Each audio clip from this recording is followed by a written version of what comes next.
ક્ષરાદપિ ચોત્તમ અતોસ્મિ લોકે વેદે ચ પ્રથિત પુરુષોત્તમ. ક્ષર અને અક્ષર જે પુરુષોત્તમ બનીને આવે છે એ પુરુષોત્તમ હવેલીમાં બિરાજે છે. આપણે એના દર્શન કરવા જઈએ. તો બ્રહ્મ સંબંધ આચાર્યો એવી આજ્ઞા કરે કે ક્યાંક એવી પણ આજ્ઞા થઈ કે અક્ષર બ્રહ્મ સાથે પહેલા સંબંધ થયો અને હવે સેવા કરતા કરતા એનો પુરુષોત્તમ સાથે સંબંધ થશે. શ્રી હરિરાય મહાપ્રભુજી ટીકામાં બ્રહ્મ સંબંધને સમજાવતા આજ્ઞા કરે કે આ બ્રહ્મ સંબંધ એ તો જીવરૂપી કન્યાના પુરુષોત્તમ ભગવાન રૂપ વર સાથે વિવાહ છે. અને જેમ કન્યા પોતાના સર્વસ્વના સમર્પણના વચન જે લગ્નના ફેરા લેતી સમયે આપે છે અને કન્યાનું દાન વરને કરવામાં આવે છે, એ રીતે ગુરુ આ જીવરૂપી કન્યાનો હાથમાં લઈ અને પુરુષોત્તમ રૂપ શ્રીનાથજી બાવાને આ જીવરૂપી કન્યાનું દાન કરે, એનું નામ બ્રહ્મ સંબંધ છે. આ બ્રહ્મ સંબંધની વિધાન છે કે હવે જેમ સર્વસ્વનું સમર્પણ કરવાનો સંકલ્પ એ વિવાહ સમયે કન્યા કરે છે, એમ અહીંયા જીવ હાથમાં તુલસીદળ લઈ અને વિનંતી કરે છે. ગુરુ બોલાવે, મહાપ્રભુજી બોલાવે, મેં એક શબ્દ આત્મા આલોક અને પરલોક સાથે સર્વસ્વનું સમર્પણ પ્રભુને કરી દે છે અને સમર્પણ એ જ અધિકાર સંપાદન કરે છે. તમે એના થાવ તો એ તમારો થાય, તો એના પર તમારો અધિકાર આવે. ગોપી ગીતમાં પણ ગોપીજનો એટલે તો પહેલા જ શ્લોકમાં સમર્પણનો સંકેત કરે છે. સિદ્ધાંત રહસ્યમાં ચિંતા છે મહાપ્રભુજીને, શેના માટે? જીવ માટે. કે અનંત દોષોથી ભરેલા જીવનો નિર્દોષ એવા પ્રભુ સાથે સંબંધ કેમ થાય?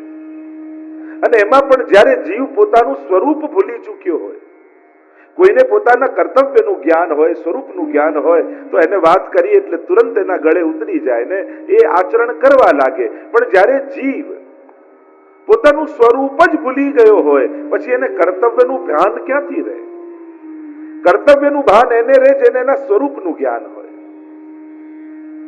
જેમ કોઈ પોલીસ હોય, એને ખબર હોય કે હું પોલીસ છું, તો પોલીસના શું કર્તવ્ય છે એ બધું એ નિભાવે. કોઈ ડોક્ટર હોય અને જ્યારે એ યુનિફોર્મ પહેરીને હોસ્પિટલમાં જાય ત્યારે ડોક્ટર તરીકેનું ભાન હોય તો એ પ્રમાણેના કર્તવ્યો એ નિભાવે, એ પ્રમાણેના નિયમો એ નિભાવે.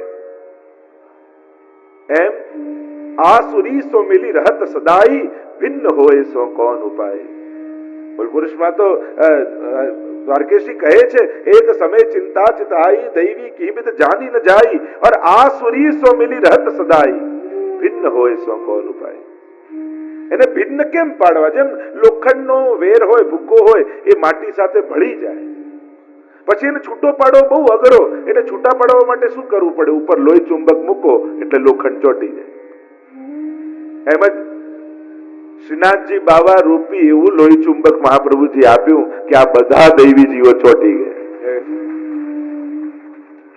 સંસારીથી દૈવીને અલગ પાડવા માટે શું કરવું? તો એ ચિંતા સિદ્ધાંત રહસ્યની.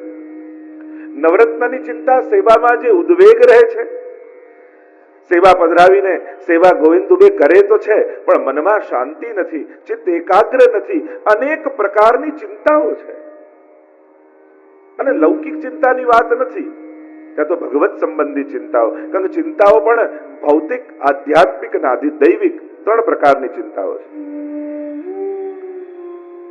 તો પ્રભુ ઘરે પધાર્યા તો ખરા, સેવા કરું તો છું, પણ ઠાકોરજી મારી સેવાનો અંગીકાર કરતા હશે કે નહીં? એમને સેવામાં આનંદ આવતો હશે કે નહીં? લાડ તો લડાવું છું, પ્રયાસ કરું છું, પણ હજી ચિત્ત ઠાકોરજીમાં લાગતું નથી. અને એની તો ચર્ચા આપણે કરીશું. ભય છે ગોવિંદ દુબેને, મારી કોઈ લૌકિક ગતિ તો નહીં થઈ જાય. ભગવાન પાસે લૌકિક માંગવાની ચિંતા નથી, મળશે કે નહીં એની ચિંતા નથી, ક્યાંક મારું મન લૌકિક ન થઈ જાય એની ચિંતા છે. અને ત્રીજી ચિંતા અંતઃકરણ પ્રબોધમાં, અંતઃકરણ મદવાક્યમ સાવધાન તયા શૃણુ, કૃષ્ણાત પરમ નાસ્તિ દૈવમ વસ્તુતો દોષ વર્જિતમ. કઈ ચિંતા? મહાપ્રભુજીને છે કે બે વાર ઠાકોરજીએ દેહ દેશ પરિત્યાગો નિત્ય લીલામાં પધારવાની આજ્ઞા કરી, અને મેં ન માની, તો ક્યાંક મને સ્વામી દ્રોહનો અપરાધ તો નહીં લાગે ને? ઠાકોરજીની ઈચ્છાથી વિરુદ્ધ કંઈ કરવાનો મને દોષ તો નહીં લાગે ને? મારા પર પ્રભુ કંઈ નારાજ તો નહીં થાય ને? શું મારો સેવક ધર્મ ચૂકી તો નથી ગયો ને? આ અંતઃકરણમાં તાપ થઈ રહ્યો છે, અંતઃકરણની ચિંતા છે. પ્રભુને શ્રમ તો નથી આપ્યો ને, કારણ કે જે ભગવત કાર્ય કરવા માટે હું ભૂતલ પર આવ્યો છું એ કાર્ય બાકી હતું, એટલે મેં 2 વાર ભગવત આજ્ઞા ન માની. એની ચિંતા, એનો ખેદ શ્રી મહાપ્રભુજીના હૃદયમાં છે. એટલે પોતાના અંતઃકરણને ઉપદેશ શ્રી મહાપ્રભુજી આપી રહ્યા છે. અને સીધી સાદી વાત સમજવાની એ છે, સલાહ આપવી હોય તો પોતાને આપવી, બીજાને આપવી તો બધાને ગમે. હમણાં કોઈને પૂછો કે ઠાકોરજીમાં મન કેમ લાગે, કલાક લેક્ચર આપી શકે. મેં પૂછ્યું તારું લાગે છે? તો કે ના, મને પણ આ જ તકલીફ છે. તો સલાહ તો બીજે આપવી સરળ છે. અંતઃકરણને પ્રબોધ શ્રી મહાપ્રભુજી કરાવી રહ્યા છે. બહુ અદ્ભુત. એક પોતાના આત્મા સાથેની વાતો હોય, પોતાના મન સાથેની વાતો હોય, એ વ્યક્તિના બહુ નિજની વાતો હોય. અને અહીંયા એ ચર્ચા અંતઃકરણ પ્રબોધમાં કરવામાં આવી. પ્રવેશ કરી સિદ્ધાંત રહસ્યમાં. ગઈકાલે આપણે દર્શન કરી રહ્યા હતા 6ठा શ્લોકનો. आइए एक बार गान करके फिर चर्चा करते हैं. दत्तापहार वचनम तथा च सकलम हरे नग्राह्यमिति वाक्यम हि भिन्नमार्ग परमतम. આપીને ન લેવું એ આપણા માર્ગની વાત નથી, કારણ કે અહીંયા દત્તાપહારનો દોષ લાગતો નથી, કારણ કે અહીંયા દાન નથી, સમર્પણ છે.